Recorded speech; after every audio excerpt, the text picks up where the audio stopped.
Alors, mes chers amis, j'aimerais qu'on réponde à la question qu'on a posée hier, qu'on a posée avant-hier. Yosef, bien évidemment, devait faire de la Ishtadlout. Et il a fait de la Ishtadlout. Ce qui lui a été reproché, c'est d'avoir fait un abus de Ishtadlout. D'avoir dit Zechartani veizkartani, d'avoir bégayé, d'avoir insisté.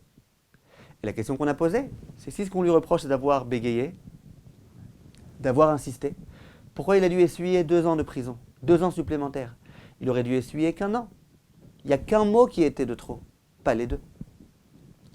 En fait, il faut qu'on comprenne une idée extrêmement importante. Et je vous demande, pour ceux qui n'ont pas écouté les 2 cours précédents, de les écouter, parce que tout ça, ça rentre dans une même logique. Et c'est tellement important de bien comprendre et de bien vivre avec cette idée qu'il faut absolument qu'on comprenne cette idée-là jusqu'au bout.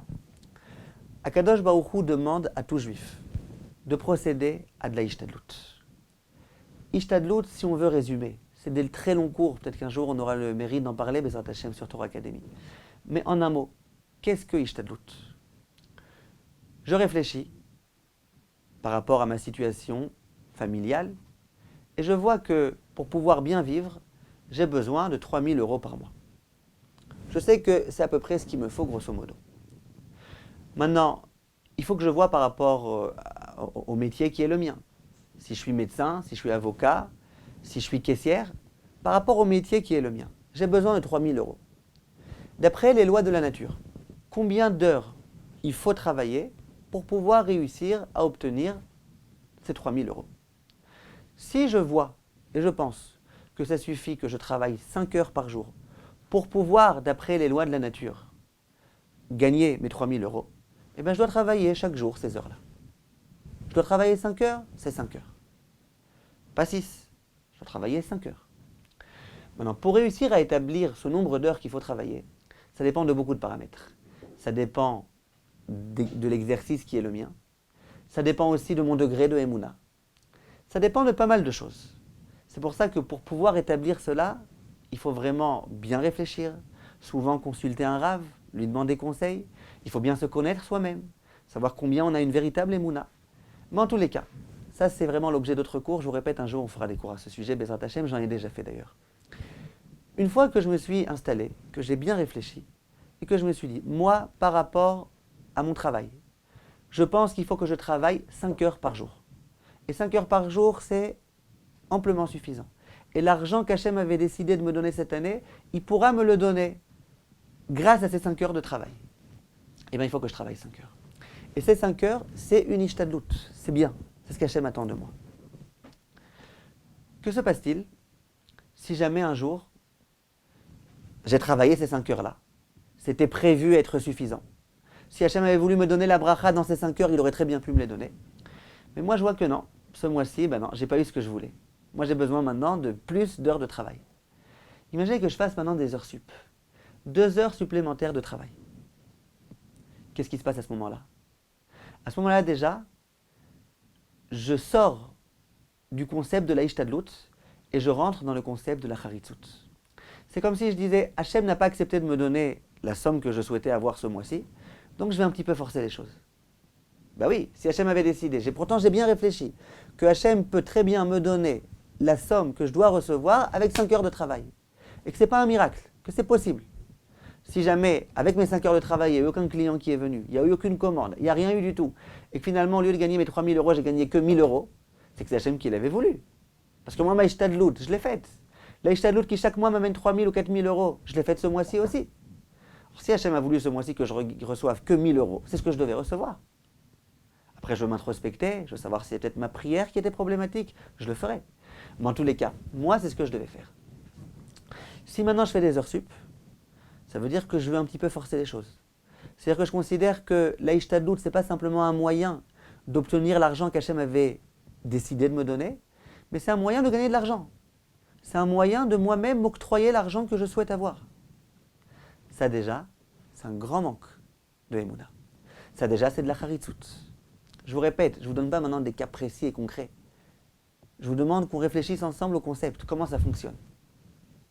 Pareil, si je pense que pour pouvoir trouver un chidour, ça suffit d'aller voir 4 chatraniot, et que j'ai bien réfléchi aux chatraniot, et que je vois que de temps en temps, elles me proposent des gens. Et d'un coup, je me dis, ah non, non, non, non, non, je vois que ça ne marche pas, allez, je vais appeler 100 chatraniot. À nouveau, c'est déjà un manque de Emouna. Si tu sais que ça suffit 3 Shatraniot, pourquoi tu vas en voir 100? Maintenant, que se passe-t-il? Lorsqu'une personne qui devait faire 5 heures de travail en tant que Ishtadlut, d'un coup elle fait 7 heures de travail. Comment je considère la chose? Est-ce que je considère que les 5 premières heures, c'était la mitzvah de Ishtadlut? C'est très bien, et je lui tire mon chapeau. Et simplement ensuite, les 2 dernières heures, elle a un petit peu dérapé. Elle est sortie un petit peu de la foi en Kadosh Baruch Hu, elle a commencé à croire en elle-même. Ou est-ce que je dis non? Toutes les 7 heures, c'est un manque de Emouna. Toutes les 7 heures, c'est de la Charitzut. Eh bien, à mon avis, mes chers amis, la réponse est claire. Si je suis un homme de Emouna, et si je suis un homme qui travaille pendant 5 heures parce que je sais que c'est ce qu'il faut et que c'est ce qu'Hachem attend de moi, eh bien, ces 5 heures-là, c'est une mitzvah. Ces 5 heures-là, ça s'appelle Ishtadlut, et c'est bien et c'est important. Mais si jamais j'accepte les 5 heures quand c'est suffisant, mais quand je vois que c'est pas suffisant, quand je vois que dans ces 5 heures, Hachem m'a pas donné ce que je voulais, je rajoute des heures, ça prouve que toute ma démarche depuis le début est erronée. Ça prouve que même ces 5 heures-là que j'ai travaillées, je les ai travaillées avec un état d'esprit que c'est moi qui rapporte mon argent. Et que c'est moi qui décide combien je gagnerai. Et que c'est mes heures de travail qui définiront l'argent que je gagnerai. Si c'est comme ça, depuis le début, je suis en dehors de l'Ishtadlut. Je suis complètement en dehors. Toute ma démarche depuis son commencement, elle s'appelle plus Ishtadlut, elle s'appelle Charitzut. Et ça, c'est gravissime. C'est la raison pour laquelle, lorsque Yosef a dit au Sar HaMashkim, Kim zechartani vehizkartani, lorsqu'il lui a dit, regarde, je te demande de te rappeler de moi, je te demande de te rappeler de moi.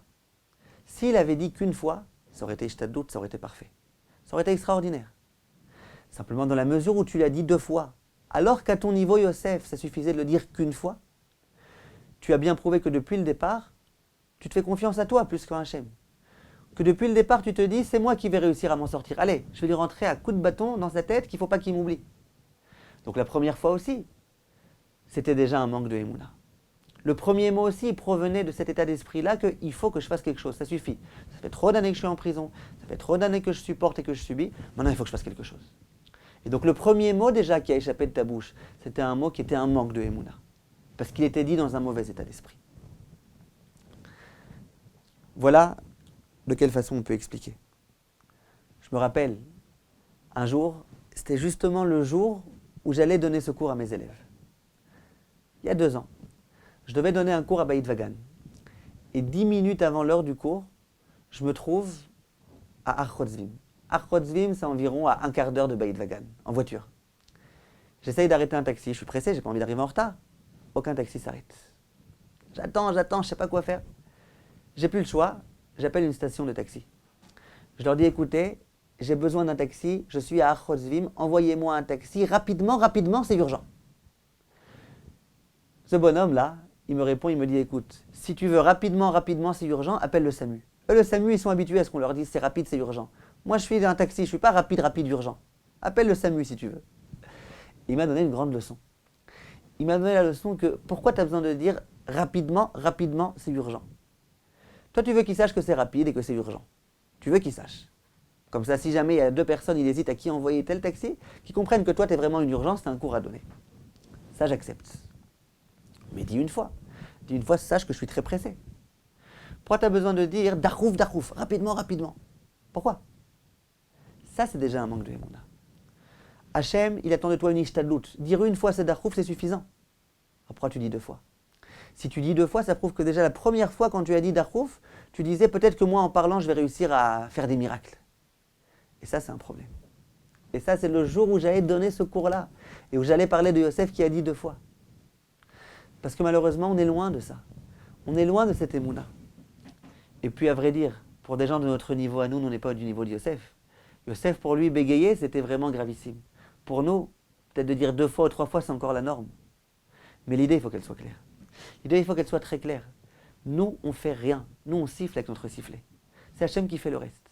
Hachem me dit, pour faire déplacer un train, c'est pas à peine de siffler avec des trompettes. Un petit sifflet, ça suffit. Fais ton petit sifflet, fais ton petit quelque chose. Dis une fois, c'est urgent. Dis une fois au maître et chanson, vas-y, sors-moi de prison, et ça suffit. Voilà la leçon que ce Midrash est capable de nous donner. On raconte qu'un jour, le Rav de Brisk a rencontré Reb Shimon Shkop, dont vous avez sûrement tous entendu parler. Et c'était justement les parashiot de Vayeshev et Miketz. Le Rav de Brisk dit au Rav Shkop, dis-moi, qu'est-ce que tu en penses? On dit que Yosef, il a dû être puni et rester 2 ans supplémentaires en prison. Parce qu'il a dit Kim Zechartani, Veizkartani.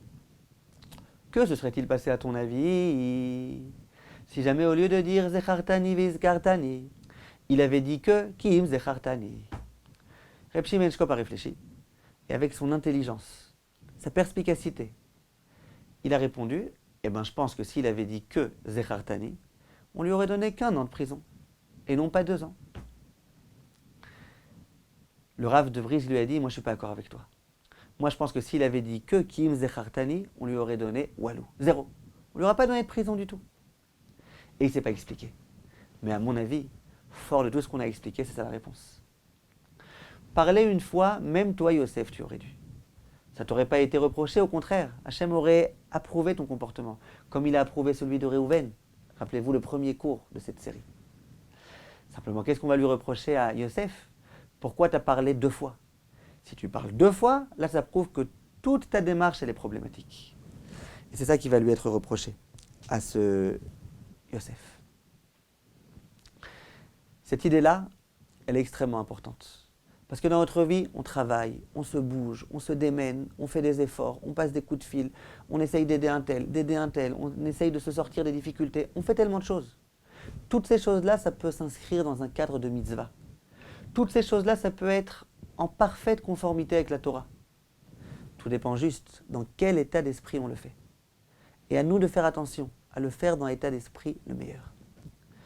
Kol Tov, mes chers amis, demain on finit avec un tout petit dernier point à ce sujet. Kol Tov.